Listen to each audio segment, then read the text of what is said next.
নমস্কার, আপনারা শুনছেন প্রণমামী জগৎ জননী থেকে। শুনছেন অমৃতধারা গ্রন্থের পাঠ। আজ যার কথা আপনাদের শোনাব তিনি ছিলেন শ্রী শ্রী সারদা দেবীর এক অন্যতম শিষ্য। তার জন্ম হয় দক্ষিণ ভারতের ম্যাঙ্গালোরের কাছে গুরুপুরায় 1892 খ্রিস্টাব্দের 31শে অক্টোবর।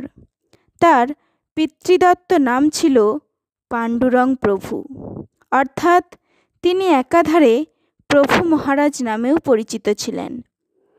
তিনি 1916 খ্রিস্টাব্দের জুন মাসে জয়রামবাটিতে শ্রী শ্রী মায়ের কাছে মন্ত্র দীক্ষা গ্রহণ করেন এবং 1920 খ্রিস্টাব্দের 12ই জানুয়ারি তিনি অর্থাৎ প্রভু মহারাজ স্বামী ব্রহ্মানন্দ মহারাজের কাছে সন্ন্যাস গ্রহণ করেন।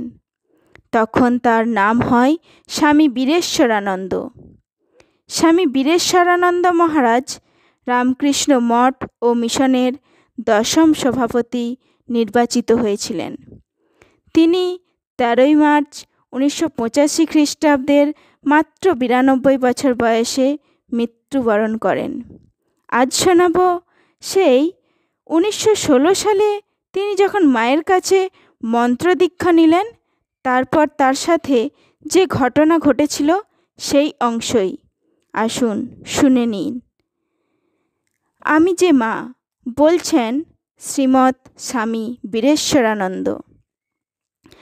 শ্রী শ্রী মার কাছে মন্ত্র গ্রহণের পর ঘরের ভেতর খেতে বসেছি। আমাকে খেতে দিয়ে মাও খেতে বসেছেন। কথাবার্তা চলছে আর মাঝে মাঝে নিজের পাত হতে প্রসাদ নিয়ে মা আমার পাতে দিচ্ছেন।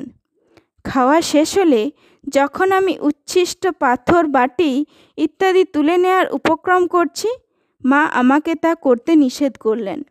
আমি নিবৃত্ত না হওয়ায় তার বাঁ হাত দিয়ে আমার ডান হাত ধরে বললেন, ও কী করছো? আমি বললাম, আমার এঁটো বাসন ধুয়ে নিয়ে আসি। মা বললেন, না, আমিই নেব। আমি বললাম, তা কি হয়? আপনি নিলে আমার অকল্যাণ হবে। তখন মা বললেন, দেখো, মার কোলে ছেলে কত হাগে মুতে, আমি তোমার কি করতে পেরেছি বাছা? জয়রামবাটিতে খাওয়ার পর ভক্তরা শালপাতা উঠিয়ে স্থান পরিষ্কার করতে গেলে শ্রী শ্রীমা প্রায়ই বলতেন, থাক, লোক আছে। তারপর ওই কাজটি তিনি নিজেই করতেন। মার আত্মীয়ারা সকল বর্ণের উচ্ছিষ্ট পরিষ্কার করতে চাইতেন না। অনুযোগ করে বলতেন, তুমি বামুনের মেয়ে, গুরু, ওরা তোমার শিষ্য, তুমি ওদের এঁটো নাও কেন?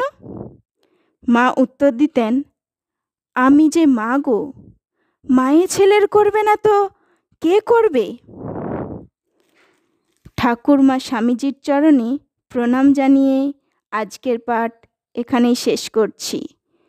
জয় ঠাকুর শ্রী রামকৃষ্ণ পরমহংসদেবের জয়, জয় শ্রী শ্রীমা সারদা দেবীর জয়, জয় বিশ্বজয়ী স্বামী বিবেকানন্দের জয়। নমস্কার। প্রণমামী জগৎজননীতে নতুন হয়ে থাকলে এটি সাবস্ক্রাইব করে পাশে থাকুন আরও নতুন নতুন পাঠ ও আলোচনা পেতে। প্রণমামী জগৎজননীতে লাইক ও কমেন্ট করুন। অনুরাগী বন্ধুবান্ধব ও প্রিয়জনদের শোনাতে এটি শেয়ার করুন। ধন্যবাদ।